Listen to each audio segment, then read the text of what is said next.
Welcome to Aaradhya smart study channel. Trigonometry ఇంట్రడక్షన్లో ఈరోజు trigonometric ratios నేర్చుకుందాము.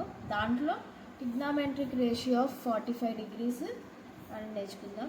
అది ఎట్లా వాల్యూస్ వస్తాయో చూద్దాం. ఇప్పుడు దీనికోసం ఒకటి ఐసోస్కేల్ రైట్ ట్రయాంగిల్ తీసుకుందాం. ఐసోస్కేల్ రైట్ యాంగిల్ ట్రయాంగిల్ అంటే it is a specific type of triangle that has one right angle and two equal sides. అంటే 90 degrees ఒక యాంగిల్ ఉంటుంది, దానికి అటాచ్డ్ టూ సైడ్స్ అనేవి మనకి టూ ఈక్వల్ పార్ట్స్కి ఉంటాయి. దీని లెంత్ని మనం ఏ అనుకోవాలి, దీన్ని కూడా సేమ్ ఏ అవుతుంది. దీనికి ఆపోజిట్ ఉండేది హైపోటేనియస్.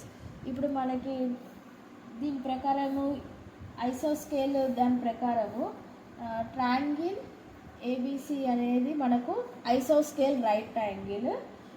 దాన్ని బట్టి మనకి రైట్ యాంగిల్ ఎక్కడ అయింది, రైట్ యాంగిల్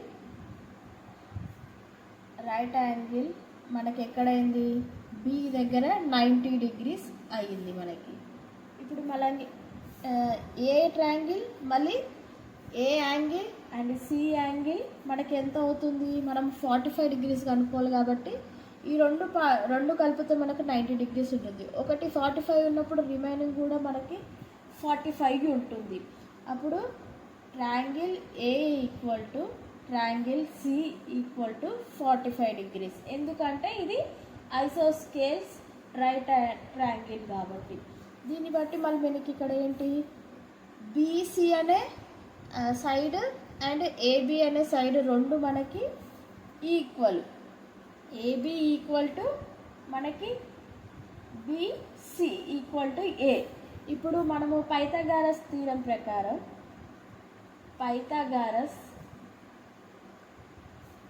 ప్రకారం మనకేమవుతుందంటే AC square equal to AB square, BC square.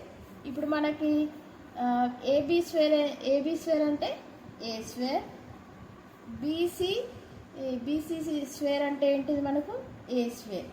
ఈ రెండు కలిపితే ఏమవుతుంది మనకు, ఒకటి ఏ స్క్వేర్, ఇది 1 ప్లస్ చేస్తే ఎంత 2a స్క్వేర్. అంటే ఏసీ స్క్వేర్ ఈక్వల్ టు మనకి ఎంత అయింది, 2a స్క్వేర్. అదే ఇప్పుడు మనకి ఏసీ సైడ్ కనుక్కోవాలంటే దీన్ని స్క్వేర్ ఉంది, బోత్ సైడ్ స్క్వేరింగ్ చేసేస్తే మనకి ఈ రూట్ చేసేస్తే స్క్వేర్ పోతుంది. A equal to √2. ఇప్పుడు మనకి 3 సైడ్స్ వచ్చేసినాయి. ఒకటి AB equal to A, BC equal to A, మళ్ళీ ఏసీ ఈక్వల్ టు ఏ √2 వచ్చేసినాయి. దీన్ని బట్టి మనము sin 45ని అనుకుందాం.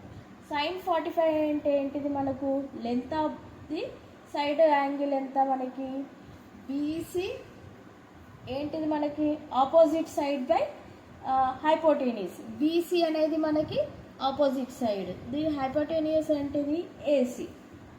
ఇప్పుడు బీసీ వాల్యూ ఎంత వచ్చింది మనకి, బీసీ వాల్యూ ఏ, ఏసీ వాల్యూ ఎంత ఏ √2.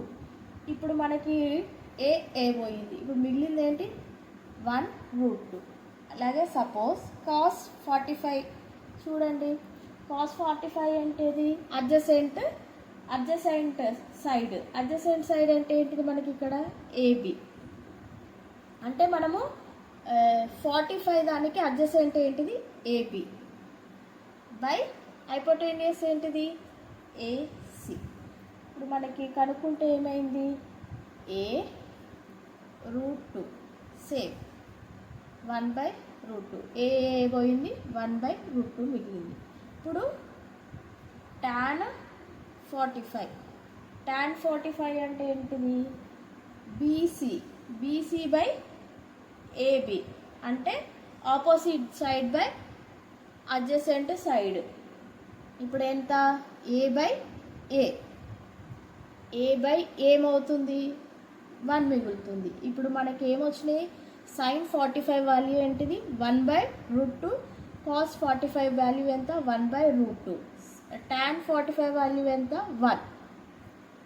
మీకు ఏమైనా డౌట్స్ ఉంటే కామెంట్లో పోస్ట్ చేయండి. Thank you.